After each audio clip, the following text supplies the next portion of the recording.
তো গাইস ওই পাহাড়ে একটা মন্দির দেখতে পাচ্ছ, তো আজকে আমরা সেখানেই যাব। আর তোমরা দেখতে পাচ্ছ আমি ছান টান করে রেডি হব এখন, তো তোমাদেরকে একটু শেয়ার করছিলাম। তো যাই হোক আমাদের ফাইনালি রেডি হয়ে গেছে। আর যে আমার চুল, আমি জীবনে কোনোদিন কোনো স্টাইল করতে পারি না আমার চুলের জন্য, তো ওই এক বেনুনি করতে হয়। তো আমরা ফাইনালি টোটো থেকে নেমে পড়েছি। আর আমরা কোথায় যাচ্ছি সেটাও তোমাদেরকে বলে দিচ্ছি।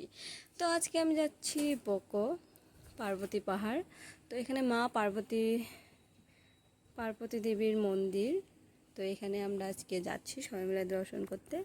তো পুজোতে আর কিছু বস্তু এখান থেকে নিয়ে যাব।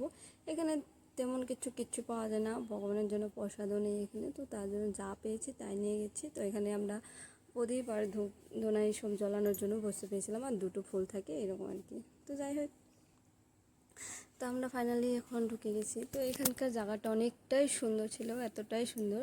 তো আমি ভেবেছি বেশি উপরে উঠতে হবে না, অল্পটা করলেই পেয়ে যাব। তো তো আমার কাকিমণির কিন্তু সেই এনার্জি আছে, যাচ্ছে ফটো খিচ্ছে, মানে ওর ভিডিও বানাচ্ছে। আমার দাদাভাই এখানে কিছু কথা বলে হাঁটছিল, আর আমি ভিডিও করছি দেখে আমার ভাই আমাকে ভিডিও করছিল। তো যাই হোক, তো নিজেকেও দেখাচ্ছি অল্প, তোমরা তো জানোই আমার নিজেকে দেখাতে খুব ভালো লাগে। তো আমার ভিডিও করার কেউ নাই, তার জন্য আমি সবাইকে সব কিছু দেখানোর জন্য অল্প তোমাদের। আর আমার এতটুকু হাঁটতে হাঁটতে আমার অবস্থা খারাপ হয়ে গেছে, তো দেখতেই পাচ্ছ আমি ঘেমেও গেছি। তো তারপরে বললাম চল আমাকে একটু দেখা, আমার নিজের ব্লগ যেহেতু নিজেকে না দেখালে ভালো লাগে না, তার জন্য আমি ভাইকে মোবাইল দিয়েছি। তো ভাই আমাকে এইটুকু ভিডিও করে দিয়েছে। তো খুব ভালো লেগেছিলো এখানে যেয়ে। আর তোমরা যে না গেছো কোনো দিনও, তো বকো পার্বতী পাহাড় বলে সবাই তোমাদেরকে ওইখানটায় নিয়ে যাবে। কিন্তু যে আর কি না গিয়েছো তোমরা সবাই একবার একবার করে যাইও, খুব ভালো লাগবো।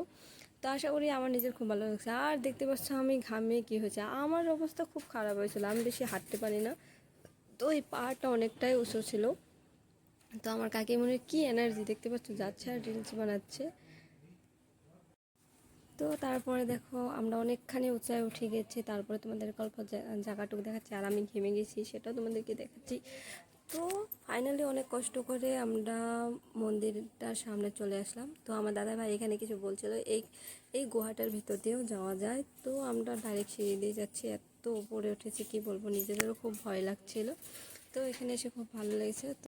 তো এখানে আমাদের সব এখন ধূপধুনা আর প্রদীপটা জ্বালানো হয়ে গেছে। তো তারপরে এখন এখানে আসলে অবশ্য খুব সুন্দর করে তোমাদেরকে অল্প এই বামনটা একটু মন্ত্র পড়ে দেয়, খুব ভালো লাগে, নিজেদেরও মনটা খুব শান্তি লাগে। তো তারপরে আমাদের হয়ে গেছে ফুল দুটো দিয়েছে, সবাই তো যার যার কানে গুঁজে নিতে হয়।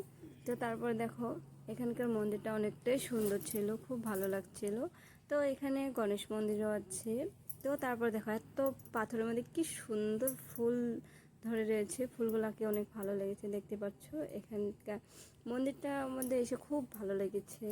আর তোমাদের কি বলবো, তো তোমাদের আশপাশে এটাতে চার এখানে একটাই বান্দর দেখে পেয়েছিলাম। তো আমাদের ফাইনালি ঘোরা হয়ে গেছে, তো আমরা এখান থেকে এখন চলে যাব। তো তোমাদেরকে ভালো করে সামনে টুক দেখাচ্ছি। এখন আমাদের হয়ে গেছে, তো আমরা এখন এখান থেকে বাইরে যাবো। তো তারপরে আমরা ফাইনালি চলে আসলি বকে, এসে সবাই আমরা ফুচকা খেলাম, ফুচকা খেয়ে এখন আমরা গাড়িতে উঠে গেলাম। তো আজকে আমরা এখানে গাড়িতে উঠে আরও এক কাকাদের বাড়িতে গেলাম। তো ওদেরকে কাউকে দেখাই না, তো ব্লগ বানাচ্ছি যেহেতু সবাইকে, মানে ওরা ভালো পায় না এসব, তার জন্য ওদেরকে দেখায় না। ওদের বাড়িটা তোমাদেরকে একটু আশপাশটা সুন্দর করে দেখে দিচ্ছে। আর আমার নিজেকে, তোমরা তো জানোই মাঝে মাঝে নিজেকে দেখাতেই হবে, ভালো লাগে না তাইলে। তো আমরা দিন থাকতে গিয়েছিলাম, তো আমাদের ফাইনালি রাত হয়ে গেছে। তো আমরা পিলপিল থেকে নেমে পড়েছি এখানে।